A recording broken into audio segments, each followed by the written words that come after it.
എല്ലാ വിദ്യാർത്ഥികളും സരസ്വതി മാതാവിനെ ആരാധിക്കുന്നത് വളരെ ശ്രേഷ്ഠമാണ്. ഇനി പരീക്ഷാ കാലമൊക്കെയാണ് വരുന്നത്. അപ്പോൾ ഈ ഒരു സമയത്ത് നമുക്ക് സരസ്വതി മാതാവിന്റെ അനുഗ്രഹം അത്യാവശ്യമാണ്. പരീക്ഷാ സമയങ്ങളിൽ എല്ലാം ഓർമ്മയിൽ കിട്ടാനായിട്ടും അത് നല്ല രീതിയിൽ പേപ്പറിലേക്ക് എഴുതിയാലും മാത്രമാണ് നമുക്ക് പരീക്ഷയിൽ ഉന്നത വിജയം കരസ്ഥമാക്കാനായിട്ട് സാധിക്കുകയുള്ളൂ.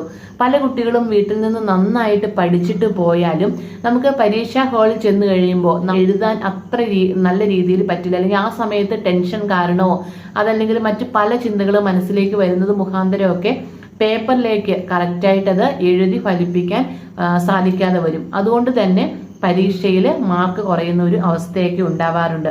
അപ്പോൾ ഈ രീതിയിൽ ഒന്നും സംഭവിക്കാതിരിക്കാനായിട്ട് നല്ല ഓർമ്മശക്തി ലഭിക്കാനായിട്ട് ഒക്കെ നമുക്ക് സരസ്വതി ദേവിയെ പ്രാർത്ഥിക്കുന്നത് വളരെ ശ്രേഷ്ഠമാണ്. അപ്പോൾ വിദ്യാർത്ഥികളൊക്കെ ഇപ്പോൾ ഉടനെ തന്നെ ഈ ഒരു സരസ്വതി മന്ത്രം ജപിച്ചു തുടങ്ങിക്കൊള്ളുക. നിങ്ങൾക്ക് ഈ വർഷം നല്ല രീതിയിൽ പരീക്ഷയിൽ വിജയിക്കാനായിട്ട് സാധിക്കുന്ന ഒരു മന്ത്രമാണ് ഇത്. അപ്പോൾ ഈ രീതിയിൽ നമുക്ക് ജപിക്കാനായിട്ട് ധാരാളം സരസ്വതി മന്ത്രങ്ങളുണ്ട്. അപ്പൊ ഞാനിന്ന് പറയുന്ന ഒറ്റ വരിയുള്ള ഏറ്റവും സിമ്പിൾ ആയിട്ടുള്ള ഒരു മന്ത്രത്തെക്കുറിച്ചാണ്. ഈ ഒരു മന്ത്രം ജപിക്കുകയാണെങ്കിൽ നിങ്ങൾ കുട്ടികൾക്ക് ഉദ്ദേശിക്കുന്ന രീതിയേക്കാൾ നിങ്ങൾക്ക് വിജയം നേടാനായിട്ട് സാധിക്കും. ഇപ്പോൾ വിദ്യാർത്ഥികൾക്ക് മാത്രമല്ല, അറിവ് നേടാനുള്ള എല്ലാ ആളുകൾക്കും ഈ ഒരു മന്ത്രം ജപിക്കുന്നത് വളരെ ശ്രേഷ്ഠമാണ്. ഇപ്പോൾ ഉന്നത വിദ്യാഭ്യാസമൊക്കെ നടക്കുന്ന ആളുകൾക്ക്, അതല്ലാന്നുണ്ടെങ്കിൽ നമ്മൾ ഏതെങ്കിലും രീതിയിലൊക്കെ നമ്മൾ സംഭാഷണമൊക്കെ കൊടുത്ത് ജോലി ചെയ്യുന്നവരാണെങ്കിൽ സരസ്വതി മാതാവിൻ്റെ ആ ഒരു അനുഗ്രഹം നേടാവുന്നതാണ്. അപ്പം അങ്ങനെ ഉണ്ടെങ്കിൽ തീർച്ചയായിട്ടും നമുക്ക് പെട്ടെന്ന് നമ്മുടെ വാക്കുകൾ ശുദ്ധിയോടും വൃത്തിയോടും കൂടി നമുക്ക് പറയാനായിട്ട് സാധിക്കും. നമുക്കറിയാം, ചില കുട്ടികൾക്കൊക്കെ ആണെങ്കിലും പ്രസംഗം, അതേപോലെ തന്നെ പൊതു സ്ഥലത്ത് നമുക്ക് സംസാരിക്കാനുള്ള ബുദ്ധിമുട്ടുണ്ടാവുക, അങ്ങനെയൊക്കെ ഉണ്ടെങ്കിലും നമുക്ക് സരസ്വതി മന്ത്രം ജപിക്കാവുന്നതാണ്. സരസ്വതി മന്ത്രം ജപിക്കുമ്പോൾ ആ ഒരു സംസാരിക്കാനുള്ള ബുദ്ധിമുട്ടുകളൊക്കെ മാറിക്കിട്ടാൻ സഹായിക്കും. അതേപോലെ തന്നെ വിദ്യാർത്ഥികൾക്ക് പ്രധാനപ്പെട്ട ഒരു കാര്യമാണ്, വിദ്യാർത്ഥികൾക്ക് മാത്രമല്ല എല്ലാ ആളുകൾക്കും പ്രധാനപ്പെട്ട കാര്യമാണ് ഓർമ്മശക്തി ഉണ്ടാവുക എന്ന് പറയുന്നത്. നല്ല ഓർമ്മശക്തി ഉണ്ടെങ്കിൽ മാത്രമാണ് നമുക്ക് നല്ല രീതിയിൽ നമുക്ക് പെർഫോം ചെയ്യാനായിട്ട് സാധിക്കുകയുള്ളൂ. ഏകാഗ്രത നമുക്കുണ്ടാവണം. ഏകാഗ്രത ഉണ്ടെങ്കിൽ മാത്രമാണ് നമുക്ക് എന്ത് കാര്യമാണെങ്കിലും നമുക്കത് നല്ല രീതിയിൽ ചെയ്ത് ഫലിപ്പിക്കാനായിട്ട് സാധിക്കുകയുള്ളൂ. അപ്പോൾ ഏകാഗ്രത എന്ന് പറയുന്നത് നമുക്ക് കുട്ടികളിൽ മാത്രമല്ല, നമ്മൾ ജോലി ചെയ്യുന്ന ആളുകളിലും ഒക്കെ നമുക്ക് വേണ്ട ഒരു കാര്യമാണ് ഏകാഗ്രത. എല്ലാ ആളുകൾക്കും ഏകാഗ്രത വേണം. അതുകൊണ്ട് തന്നെ നമുക്ക് ഈ സരസ്വതി ലക്ഷ്മിയുടെ ഈ ഒരു മന്ത്രം ജപിക്കുകയാണെങ്കിൽ തീർച്ചയായിട്ടും നമുക്ക് അങ്ങനെയുള്ള ബുദ്ധിമുട്ടുകളൊക്കെ ഉണ്ടെങ്കിൽ മാറ്റിയെടുക്കാനായിട്ട് സാധിക്കും. അതേപോലെ കലാകാരന്മാര്, കവിതകളൊക്കെ എഴുതുന്ന ആളുകൾ, പ്രഭാഷകര്, അവർക്കൊക്കെ ഈ ഒരു സരസ്വതി ദേവിയുടെ അനുഗ്രഹം ഉണ്ടെങ്കിൽ അവർക്ക് ഈ ഒരു മന്ത്രത്തിന്റെ സഹായത്തോടെ ഏറ്റവും വലിയ നേട്ടങ്ങൾ കൈവരിക്കാനായിട്ട് സാധിക്കും. അത്രയ്ക്കും ശ്രേഷ്ഠമാണ് സരസ്വതി മന്ത്രം. അപ്പോൾ നമ്മുടെ ആ സരസ്വതി മന്ത്രം ഇങ്ങനെയാണ്. അപ്പോൾ നിങ്ങൾ ഈ ഒരു മന്ത്രം ജപിച്ചു തുടങ്ങിക്കൊള്ളുക. അപ്പോൾ ഇത്ര പ്രാവശ്യം എന്നൊന്നുമില്ല. മന്ത്രം എന്ന് പറയുന്നത് എപ്പോഴും നമ്മൾ 108 തവണ ഒക്കെ ജപിക്കുമ്പോൾ അതിന് ശക്തി ഭയങ്കര കൂടുതലാണ്. 1008 തവണ 108 തവണയൊക്കെയാണ് ഏറ്റവും ശക്തിയോടുകൂടി മന്ത്രം ജപിക്കുമ്പോൾ അതിന് വളരെ ശ്രേഷ്ഠതയാണ്. ഇനി വേണ്ട അതൊന്നും ഇല്ല എങ്കിൽ നിങ്ങൾ ഇപ്പൊ ഇത്ര എണ്ണം എന്ന് പറഞ്ഞ് ജപിക്കേണ്ട, ഒരു 10 മിനിറ്റ് ജപിച്ചോളൂ. 10 മിനിറ്റ് കൊണ്ട് നമുക്ക് എത്ര മന്ത്രം ജപിക്കാൻ പറ്റുമോ അത്രയും പ്രാവശ്യം അത് ജപിക്കാലോ. അത് എണ്ണം വേണ്ട, എണ്ണമില്ലാതെ തന്നെ ഈ ഒരു മന്ത്രം ജപിക്കാവുന്നതാണ്. ഇപ്പൊ കുട്ടികളൊക്കെ ആണെങ്കിൽ നമ്മൾ എണ്ണിയൊക്കെ വരുമ്പോഴത്തേക്കും ചിലപ്പോൾ അവർക്ക് ആ ഒരു മന്ത്രത്തിലായിരിക്കില്ല അവർക്ക് ഏകാഗ്രത കിട്ടുന്നത്.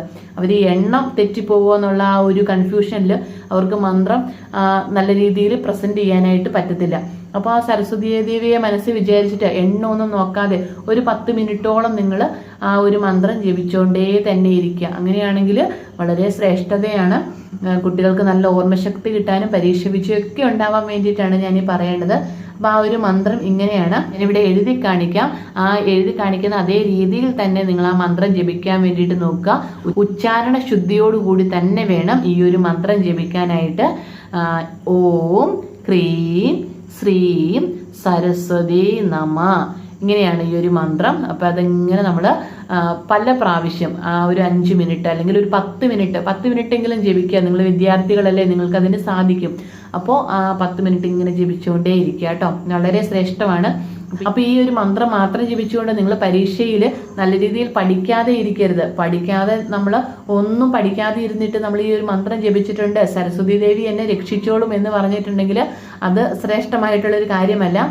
നമ്മൾ നല്ല രീതിയിൽ തന്നെ പഠിക്കാൻ വേണ്ടിയിട്ട് നോക്കുക. അപ്പോൾ ആ പഠിക്കാനായിട്ട് നല്ല ഓർമ്മശക്തി ലഭിക്കാനായിട്ട്, ആ പഠിച്ചതെല്ലാം നമുക്ക് പെട്ടെന്ന് നമുക്ക് ഓർമ്മയിലേക്ക് വരാനായിട്ട്, നല്ല രീതിയിൽ നമുക്കത് പേപ്പറിലേക്ക് എഴുതാനായിട്ടും ഒക്കെയാണ് നമ്മളെ സരസ്വതി ദേവി സഹായിക്കുന്നത്. അപ്പോൾ ഈ വീഡിയോ കണ്ടിട്ട് ഞാനിനി പഠിക്കുന്നില്ല, ഞാൻ ഈ സരസ്വതി ദേവിയുടെ മന്ത്രം ജപിക്കുന്നുണ്ട്, അപ്പോൾ എന്നെ ദേവി രക്ഷിച്ചോളും എന്ന് പറയേണ്ട.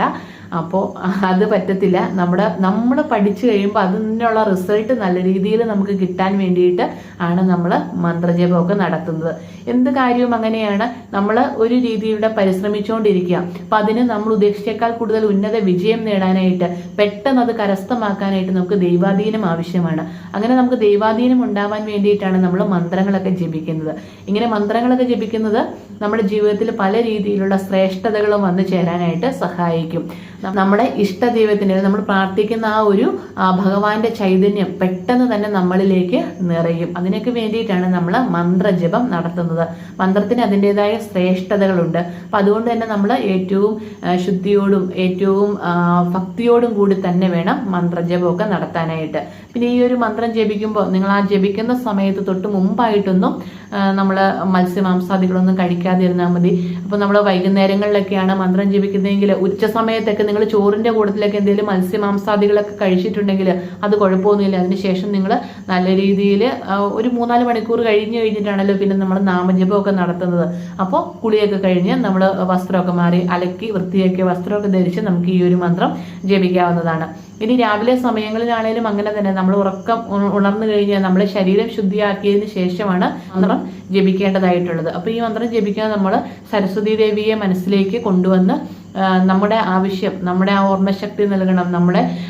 നമ്മുടെ ജീവിതത്തിൽ എന്ത് വിജയമാണോ നമ്മൾ എത്തിപ്പിടിക്കാൻ സാധിക്കേണ്ടത് അതേക്കുറിച്ച് നമ്മൾ ഒരു ബോധവാന്മാരായിട്ട് നമ്മൾ ഈ ഒരു മന്ത്രം അങ്ങ് ജപിച്ചാൽ മതിയാവും. അതിനുള്ള ഫലം തീർച്ചയായിട്ടും സരസ്വതി ദേവി നമുക്ക് നൽകും. അപ്പോൾ ഏത് മന്ത്രം ജപിച്ചാലും നമ്മൾ അത് മനസ്സിലാക്കി വേണം ജപിക്കാനായിട്ട്, അത്രയേ ഉള്ളൂ.